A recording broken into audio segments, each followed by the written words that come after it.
Hello दोस्तों, नमस्कार। स्वागत करता हूं अपने इस चैनल LPMS क्लासेस में।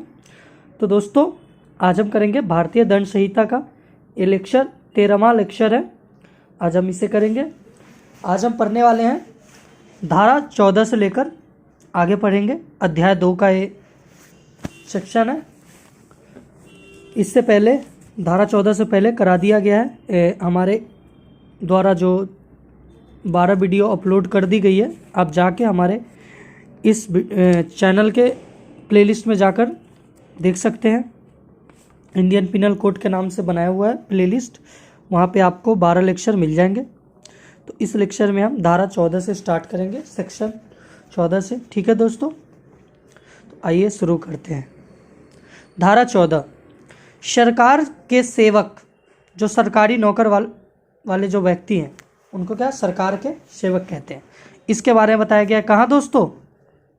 धारा 14 में। उसके बाद आगे हम करेंगे धारा 18। अब आप कहेंगे बीच का धारा क्यों नहीं करा रहे हो सर? तो बीच का धारा जो है वो अभी इतना ज़्यादा आपके लिए ज़रूरी नहीं है, और कुछ तो निरस्त कर दिया गया, ख़त्म कर दिया गया है। ठीक है, तो अब हम करेंगे धारा 18। धारा 18 क्या कहता है? कहता है भारत की परिभाषा बताता है। धारा 18 क्या चीज़ की परिभाषा बताता है दोस्तों? भारत की परिभाषा। कहता है 31 अक्टूबर 2019 से पहले भारत के परिभाषा में जम्मू कश्मीर नहीं आता था, मगर 31 अक्टूबर 2019 के बाद जम्मू कश्मीर भी भारत की परिभाषा में आता है। ठीक है दोस्तों, भारत का परिभाषा क्लियर हो गया। चलिए आगे देखते हैं दोस्तों। धारा 19 ये कहता है न्यायाधीश की परिभाषा। ये किसकी परिभाषा देता है? धारा 19 न्यायाधीश की परिभाषा। पहली परिभाषा क्या देता है? कहता है जिस व्यक्ति की जज के पद पर नियुक्ति हुई हो उसे न्यायाधीश माना जाता है। ठीक है। दूसरा कहता है अगर कोई भी जज व्यक्ति ने किसी मामले में निर्णय दिया, अगर उस फैसले के खिलाफ अपील नहीं होता तो उसे फैसले को अंतिम माना जाएगा। मानो किसी, इसका कहना है कि कोई भी जो जज हैं, न्यायाधीश हैं, उन्होंने कोई भी फैसला दिया, एक ठीक है निर्णय दिया किसी भी केस में, अगर आप उसको चैलेंज नहीं करते हो तो यही जो फैसला है वो आखिरी माना जाएगा। ठीक है। तीसरा पॉइंट इसमें बताया गया, धारा 19 में कहा गया कि कोई भी न्यायालय जज के पास एक केस आया और उसको सिर्फ सुनवाई करनी है कि इस मामले में सुनवाई कौन करे, कोर्ट करेगा, करना होगा, मतलब अन्य कोर्ट में जाएगा। ठीक है। एग्जाम्पल देखते हैं, जैसे मर्डर का केस है तो ये कहाँ जाएगा? सेशन कोर्ट में के पास जाता है ना दोस्तों, चलता है। मगर क्या होता है कि फर्स्ट जुडिशियल मजिस्ट्रेट के पास सुनवाई चल रही है, तो यह कहता है कि आप इस मामले को सेशन कोर्ट में लेकर जाइए, यह हमारे अधिकार से बाहर है, तो इसको अंतिम फैसला नहीं कहा जा सकता, सिर्फ दूसरे कोर्ट के लिए सुनवाई चल रही है, ये कहा जा सकता है। जैसा कोई ऐसा जज है जो दूसरे कोर्ट के केस में भेजने के लिए सुनवाई कर रहा है तो उसे न्यायाधीश नहीं माना जाता। ठीक है दोस्तों। जैसे मैं आपको बताऊं, आपने देखा है कि जब पुलिस किसी भी व्यक्ति को अरेस्ट करती है तो क्या करती है? 24 घंटे के अंदर मजिस्ट्रेट के कोर्ट में पेश करती है। मजिस्ट्रेट क्या करता है दोस्तों? वो कौन होता है? वो न्यायाधीश होता है? नहीं, वो एक मजिस्ट्रेट है। उसका काम क्या है दोस्तों? वो न्यायाधीश नहीं है। वो क्या है कि 24 घंटे के अंदर वो देखता है, जैसे 751 का केस हो गया है ना, धारा 107 151 का, इस सब में क्या छोटे मोटे जो अपराध होते हैं उसमें 24 घंटे के अंदर देखता है कि भाई ये मामला क्या है। अगर उसको लगता है कि छोटा मोटा मामला है तो उसको बॉन्ड देकर और भेज देता है और कहता है आगे से ऐसा नहीं होना चाहिए। ठीक है, जमानत वहाँ से मिल जाती है उसको। अगर मानो कोई बड़ा मामला आ गया तो क्या डायरेक्ट सेशन कोर्ट चला जाएगा दोस्तों? नहीं, पहले तो क्या 24 घंटे के अंदर पेश होगा ना, तो यहाँ से पेशी होगी, यहाँ से कह देंगे कि भाई ये हमारे अंडर से बाहर है ये केस, और वो आगे केस को ट्रांसफ़र कर देंगे। तो हम ये नहीं समझेंगे कि ये जज साहब ने आखिरी निर्णय दे दिए, क्योंकि जज नहीं है, मजिस्ट्रेट है। ये भी कोई पुलिस वाले ही हैं, है ना। ठीक है। जिनको इस पोस्ट पे बैठाया गया है, तो इनका फैसला आखिरी फैसला नहीं होगा। ठीक है, इस धारा के अंतर्गत सिर्फ न्यायाधीश के बारे में बात की गई है, इसमें मजिस्ट्रेट के बारे में कोई भी बात नहीं की गई है। ठीक है दोस्तों, मजिस्ट्रेट के बारे में कोई भी बात नहीं की गई है। अब आगे देखते हैं धारा 20, सेक्शन 20। सेक्शन जो 20 है 20, यह न्यायालय के बारे में बात करता है। किसके बारे में बात करता है दोस्तों? न्यायालय के बारे में। कहता है वह स्थान जहां एक से अधिक जज, मतलब एक न्यायाधीश या एक से अधिक न्यायाधीश मिलकर कोई मामला का सुनवाई कर रहे हो, तो ऐसा स्थान को, ऐसी सुनवाई को न्यायालय कहा जाएगा। न्यायालय आप किसको मानेंगे दोस्तों? न्यायालय की परिभाषा यही बताया जा रहा है कि जहां पे एक जज या एक से अधिक जो जज साहब हैं और वो बैठ के निर्णय जहां पे कर रहे हैं, उस स्थान को हम क्या कहेंगे दोस्तों? न्यायालय कहेंगे। क्लियर? आगे देखते हैं दोस्तों धारा 21।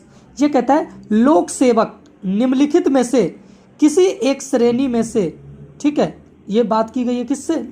धारा 21 लोक सेवक के बारे में बताता है। कहता है ये लोक सेवक की परिभाषा देता है सेक्शन 21। कहता है निम्नलिखित में से किसी एक श्रेणी में से कोई लोक कर्तव्य निभाता या निर्वाह करता व्यक्ति को हम क्या कहेंगे? लोक सेवक कहेंगे। तो देखिए दोस्तों, अब देखते हैं कि लोक सेवक किस किस को कहेंगे। तो पहली इसमें जो बात की गई है आयुक्त ऑफिसर की। किसकी? आयुक्त ऑफिसर की। जो कमीज ये जो जैसे कि स्थल, ये देखा होगा आपने, आर्मी होता है ना, नौसेना, वायुसेना के कमीशन प्राप्त ऑफिसर होते हैं। ये सब कौन होते हैं?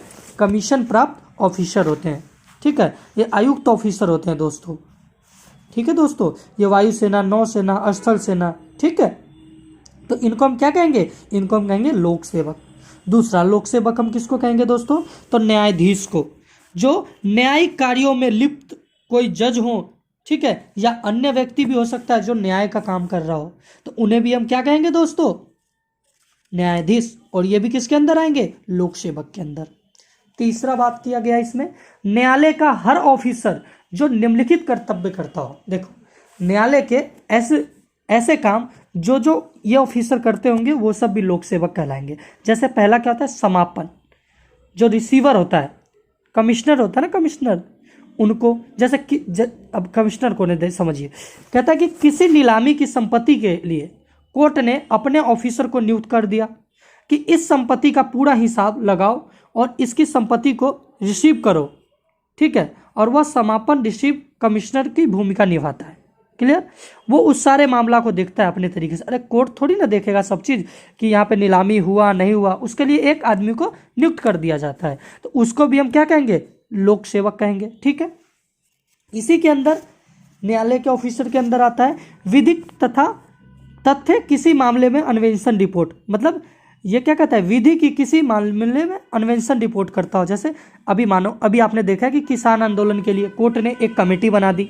ठीक है, किसी जेल में मानव अधिकार का उल्लंघन हो रहा है तो वहाँ के लिए कोर्ट ने एक कमेटी बना दी। तो ये जो कमेटी के लोग होंगे ये भी क्या कहलाएंगे दोस्तों? ये भी कहलाएंगे कि ये भी लोक सेवक। कोई दस्तावेज बनाया हो या अधिप्रमाणित करता हो, जैसे मोहर वोहर लगाता है ना दोस्तों, इनको भी लोक सेवक कहेंगे। किसी संपत्ति का भार संभाला हो कोर्ट के कहने पे, उसको भी लोक सेवक कहेंगे। किसी न्यायिक आदेश का निष्पादन करता हो, जैसे कोर्ट का न्याय निर्देश आया और उसको फॉलो करवाता हो, है ना, जैसे पुलिस होता है ना। कोई शपथ ग्रहण कराना हो, उनको भी लोक सेवक कहेंगे। न्यायालय में व्यवस्था बनाए रखना हो, जो न्यायालय में जो व्यवस्था बनाए काम करते हैं वो भी लोक सेवक कहलाते हैं। न्यायालय का वो ऑफिसर जो यह 7 जो मैंने 7 पॉइंट बताया इसमें, ठीक है, इस 7 में से कोई भी कार्य करे उसे लोक सेवक की परिभाषा में माना गया है। अथवा कोई व्यक्ति जो न्यायालय का ऑफिसर ना हो फिर भी उसको न्यायालय द्वारा यह कार्य के लिए कहा गया हो तो वो भी लोक सेवक कहलाएगा। ठीक है दोस्तों, क्लियर हो गया तीसरा पॉइंट? तीसरा पॉइंट में 7 बातें बताई गई थी, 7 बातें आपको क्लियर हो गई। अब चौथा पॉइंट क्या बताया गया? कहा गया किसी न्यायालय की सहायता करने वाला हर जूरी सदस्य, ठीक है, कर निर्धारक या पंचायत का सदस्य क्या होगा? वो भी लोक सेवक कहलाएगा, जो सहायता कर रहा हो न्यायालय का। ठीक है, पांचवा बात बताया गया, पांचवी बात कहते हैं किसी न्यायालय द्वारा लोक पदाधिकारी पदाधिकरण के द्वारा नियुक्त किसी मामले में मध्यस्थ या अन्य व्यक्ति, उसको भी क्या कहेगा, लोक सेवक कहा जाएगा। जैसे एग्जाम्पल देके समझाओ आपको, दो कंपनी के बीच कोई विवाद हो गया तो उसे मध्यस्थता करके जो सुलझाते हैं उस व्यक्ति को भी क्या कहते हैं, लोक सेवक। छठा पॉइंट देखते हैं दोस्तों, किसी को प्रतिरोध मतलब कैद में रखने या रखने के लिए प्राधिकृत व्यक्ति, उसको भी लोक सेवक कहेंगे। जैसे पुलिस ऑफिसर, एसआई पुलिस का होता है ना, ठीक है। अगला देखते हैं सातवां पॉइंट, सरकार का हर ऑफिसर जिसका निम्न में से कोई कर्तव्य हो। जैसे इसमें 4 कर्तव्य बताए गए हैं सातवें पॉइंट में। पहला है अपराधों का निवारण करता हो, ठीक है।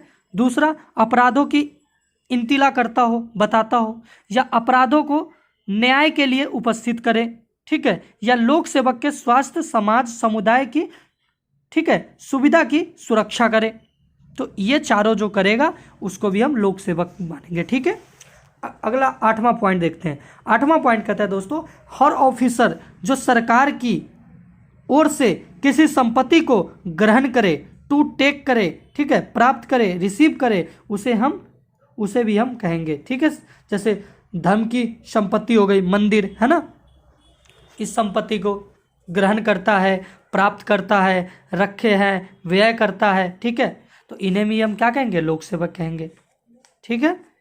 किसी भी राजस्व आदेशिक टैक्स जो होता है या निष्पादन करे या लागू करे, जैसे पटवारी होता है दोस्तों, है ना, ये भी क्या है, पटवारी, ये भी एक ऑफिसर है। जैसे सरकार के धन संबंधी हितों पर प्रभाव डालने वाले किसी मामले में अन्वेषण करे, रिपोर्ट दे। जैसे एग्जाम्पल देकर समझिए, किसी ने अपने खेत में 500 बीघा बेचा मगर सरकार को टैक्स नहीं दिया, तो पटवारी रिपोर्ट को बनाकर क्या करेगा, भेज देगा सरकार के पास। और जो ये काम है ये भी लोक सेवक के द्वारा हुआ। सरकार के धन संबंधी हितों से संबंधित कोई दस्तावेज बनाए, अधिप्रमाणित करे, रखे, उसे भी हम लोक सेवक कहेंगे, ठीक है। अब देखते हैं 9वां पॉइंट, हर ऑफिसर जो धर्मनिरपेक्ष प्रयोजन के लिए किसी ग्राम, नगर या जिले में किसी संपत्ति को ग्रहण करे, प्राप्त करे, व्यय करे, ठीक है, या कोई सर्वेक्षण करे, या कोई टैक्स निर्धारण करे, या किसी ग्राम, नगर, जिले में लोगों के अधिकारों के लिए कोई दस्तावेज बनाए, अधिप्रमाणित करे, रखे, ठीक है दोस्तों, उसे भी हम लोक सेवक कहेंगे। एग्जाम्पल दोस्तों, मानो मूल प्रमाण पत्र, जाति प्रमाण पत्र, आय प्रमाण पत्र, पासपोर्ट आदि जनगणना करने वाले जो अधिकारी होते हैं, कोई दस्तावेज बनाए या मोहर लगाएं या उसे अपने पास रखें, तो ये सब कौन होते हैं दोस्तों, ये सब भी लोक सेवक होते हैं। दोस्तों लोक सेवक की जो परिभाषा है वो क्या है, धारा 21 में दी गई है, और ये थोड़ी बड़ी परिभाषा है तो इसे आप समझने की कोशिश करेंगे। अगला है दोस्तों 10वां पॉइंट, इसमें धारा 21 का 10वां पॉइंट, ये कहता है हर वह व्यक्ति जो निम्न में से कोई कार्य करे, निर्वाचित नामांकन तैयार करने, जो अभी जैसे आपने देखा होगा कि इलेक्शन होता है उनके लिए जो नामांकन तैयार करे, ठीक है, वो व्यक्ति जो वोटर लिस्ट तैयार करे, वोटर लिस्ट को प्रकाशित करते हैं, बनाए रखते हैं, पुनः निरीक्षण करते हैं, या निर्वाचन के समय ड्यूटी करने वाला व्यक्ति, वो भी लोक सेवक होता है। अगला देखते हैं दोस्तों 11वां पॉइंट, हर व्यक्ति जो सरकार की सेवा वेतन प्राप्त करता हो, ठीक है, या किसी लोक कर्तव्य के लिए सरकार से फीस कमीशन प्राप्त करता हो, ठीक है, वो भी लोक सेवक होगा। एग्जाम्पल दोस्तों मैं समझाऊं, ऐसे कौन व्यक्ति होंगे, प्रधानमंत्री, मंत्री, एमपी, डीएम, एसडीएम, ठीक है दोस्तों। किसी नगर निगम, पालिका, पंचायत का अधिकारी या सरकार द्वारा स्थापित सरकारी कंपनी की सेवा में या वेतन में हो, वह सब लोक सेवक की परिभाषा में आते हैं, ठीक है दोस्तों। नगर पालिका के आयुक्त ऑफिसर लोक सेवक हैं, ठीक है। लोक सेवक कौन होंगे दोस्तों, अगर कोई आपसे पूछता है तो सरकार की सेवाओं में हो, जो पहला वो हो जो सरकार की सेवाएं करता हो, और दूसरा लोक कर्तव्य का निर्वाह करता हो, ठीक है। अगर यह दोनों कार्य करता हो तो उसे हम लोक सेवक कहेंगे, अन्यथा नहीं। क्लियर। अब एक नोट करने वाली बात है कि अपराध करते समय अगर वो लोक सेवक अगर होगा तो उसको क्या होगा, कुछ छूट मिल जाती है दोस्तों। जैसे अगर कोई अपराध हुआ, अपराध करते समय वो लोक सेवक होना चाहिए। जैसे कुछ केस हुए, कौन सा केस हुआ? केस था एक हबीबुल्ला खान बनाम उड़ीसा राज्य 1988। इसमें कहा गया कि लोक सेवक एमएलए हैं। क्या कहा गया दोस्तों? लोक सेवक क्या है? लोक सेवक एक एमएलए है। एमएलए भी एक लोक सेवक है, ठीक है। एमएलए को भी लोक सेवक माना गया, किसमें? हबीबुल्ला खान बनाम उड़ीसा राज्य 1988 में। दूसरा सर दोस्तों केस आया, वो था पीबी नरसिम्हा राव बनाम सीबीआई 1998 का केस है, 1998 का। इसमें कहा गया कि एमपी जो है, ठीक है, उसको भी लोक सेवक है, ठीक है। अगला केस आया, तीसरा केस, वो था एम करुणानिधि बनाम भारत संघ 1979 का केस है, 1979 का। इसमें कहा गया प्रधानमंत्री, मुख्यमंत्री एवं अन्य मंत्री भी लोक सेवक हैं, लोक सेवक की परिभाषा में आते, ठीक है। लोक सेवक के कुछ अन्य उदाहरण, जैसे रेलवे कर्मचारी, अध्यापक जिसे सरकार से वेतन मिलता हो, शहर पंच, ठीक है, या किसी राज्य का मुख्यमंत्री अथवा मंत्री, ठीक है, नगर पालिका का प्रबंधक समिति का अध्यक्ष, ठीक है, या नगर पालिका द्वारा नियुक्त बिल संग्रहकर्ता जो हो वो भी हो सकता है, ठीक है। पंजीकृत सहकारी समिति का कर्मचारी अथवा कार्यपालिका समिति का सदस्य हो, सहकारी समिति रजिस्टर्ड होना चाहिए, है ना। तो ये सब क्या होंगे दोस्तों? ये सब कहलाएंगे लोक सेवक। तो दोस्तों आशा करता हूँ कि हमारे द्वारा जो ये समझाया गया है ये आपको समझ में आया होगा। ये जो लोक सेवक है ये सेक्शन 21 ये थोड़ा सा डिफिकल्ट है, इसको समझने की कोशिश करेंगे, 2 बार 3 बार देखेंगे आप तो आपको समझ में आ जाएगा। मगर आपको एक बार में समझना है तो नोट्स बनाएं और एक बार पढ़ लें, आपको बिल्कुल ही मतलब समझ में आ जाएगा, क्योंकि हम स्क्रीन पर ज़्यादा चीज़ें नहीं आपको दिखा पा रहे हैं, ठीक है दोस्तों। तो मिलते हैं नेक्स्ट वीडियो में, तब तक के लिए आप अपना ध्यान रखिए। जय हिंद।